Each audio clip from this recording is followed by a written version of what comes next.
Priscilla Capino. Ayan, Sister Priscilla.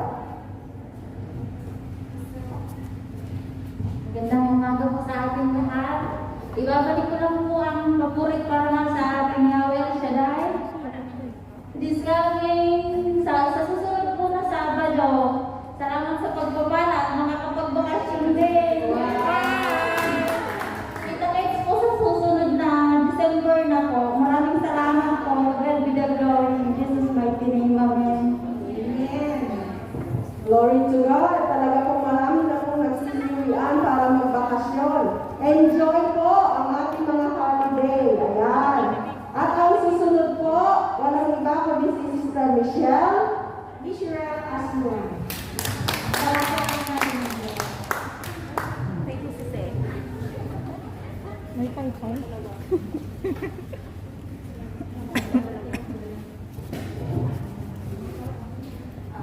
Praise the Lord. Ayan, gusto ko lang pong balik ang mga pasasalamat kaya sa dahil sa dagdag na edad. Sa isang tao na dagdag na edad na binigay ni Lord, siyempre. At saka yung pangalawa po, last October 4, kasalukuyan po tayo punta ng retreat noon. Nasa kita tayo sa karagatan. Pumunta doon sa ating venue. Nag-message po ang aking nanay sa Pilipinas. Sabi niya na, yung papa mo, dadalhin ka sa doktor, papacheck up po kasi yung lagnat, hindi naaalis at sumasakit daw po yung dibdib. Noong araw po yun, hindi pa po ako nakakapag-finish ng para sa kanila kasi maaga po tayo umalis. Sabi ko, magpadala na lang ako pag balik, pag uwi. Tapos po,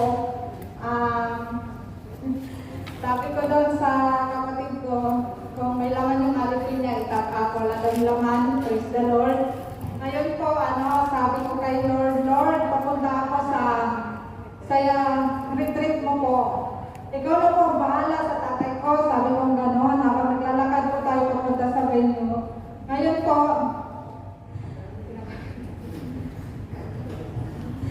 tapos po, nung pagdating ko doon, sabi ko, Lord, ito todo bigay ko po. Tapos pagdating ko doon, akala ko isang joy po lang yung pre-practice namin, hindi po namin nasa isang dosena pala. Habang tumatagak yung pawis ko, naliligo sa pawis.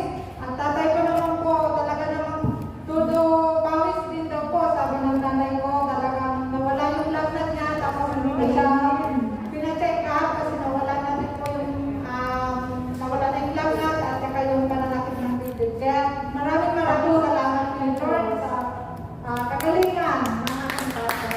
Amen. Glory to God. Tunay nga po na walang imposible sa ating Diyos. Amen? God is good. And all the time. Ayan, glory to God. At sa mga oras na ito, ating pong tinatawagan ang ating pong pinakamamahal na council, Sister Cindy Bernardes.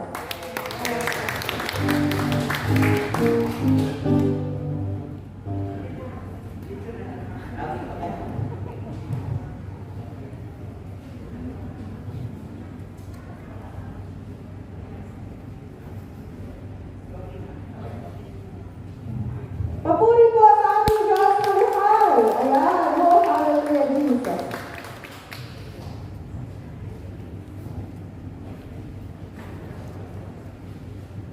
Palakpakan po natin ang Panginoon.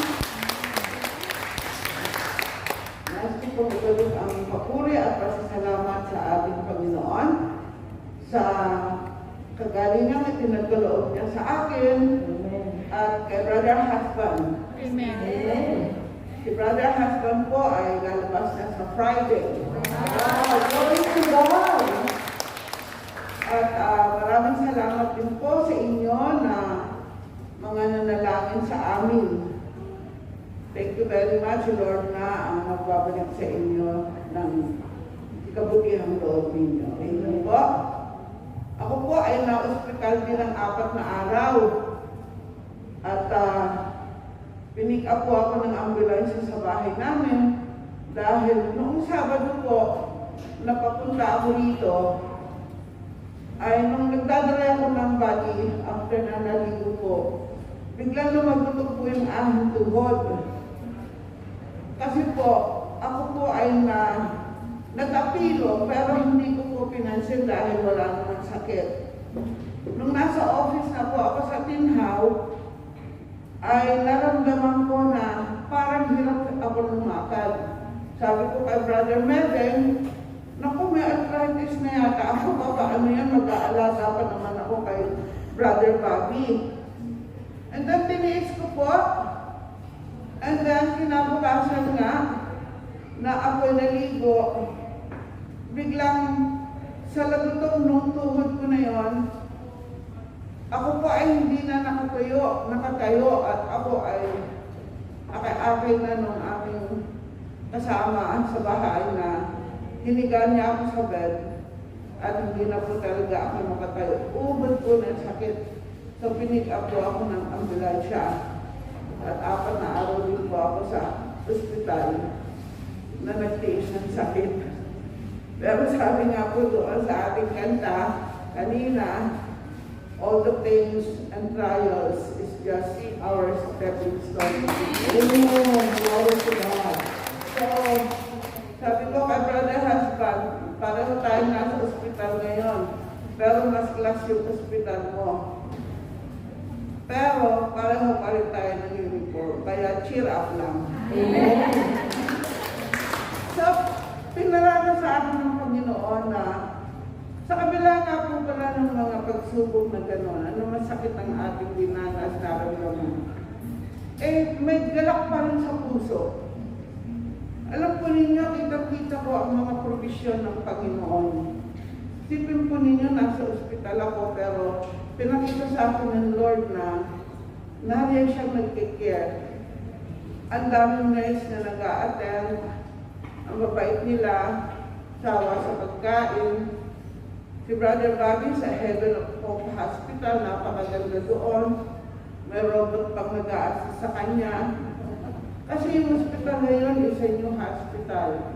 At very Christian. Ang mga pangalan is, ng mga rooms is Joy, Peace, Agape, and then Trinity yung building. Sabi ko, dinala ka ni Lord talaga dito para yung spirituality mo, kahit may sakit ka, nandun buhay na buhay. Amen. Kaya tayo po mga kapatid, naranasan ko din po yung mga nakasama ko sa ospital, yung isang matanda na hindi ako makatulog kasi sigaw na sigaw siguro sa sobrang sakit na nararamdaman niya. At lahat ng anak niya, tinatawag niya. Kaya kahit tinchip po siya, parang nakilala ko na rin yung mga anak niya. So tayo po, pinakita sa akin ng Panginoon na hindi sa mahabang buhay.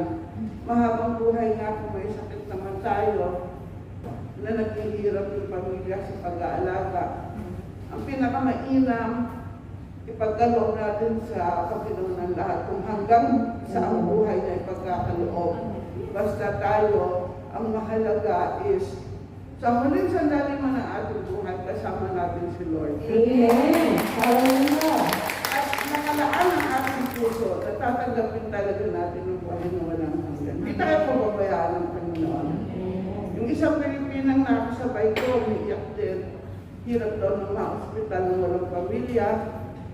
Sabi ko naman sa kanya, huwag kang mag-alala, kasama mo ang Panginoon. Kaya, mga kapatid, tayo po ay mag-ingat. Kaya ako nagpapilok, kasi ako lagay na lagay ng malakas ang katawan ko. Ang bilis kong maglakad. Hindi ko niintay yung mga dinadaanan. Careless. Yung carelessness natin. Iyon ang dahilan ko minsan kaya tayo nagkaka-depresya na aksidente. So mag-ingat po tayong lahat, lalo na ang mga seniors dahil talagang fragile na po yung ating mga buto. God bless us all. At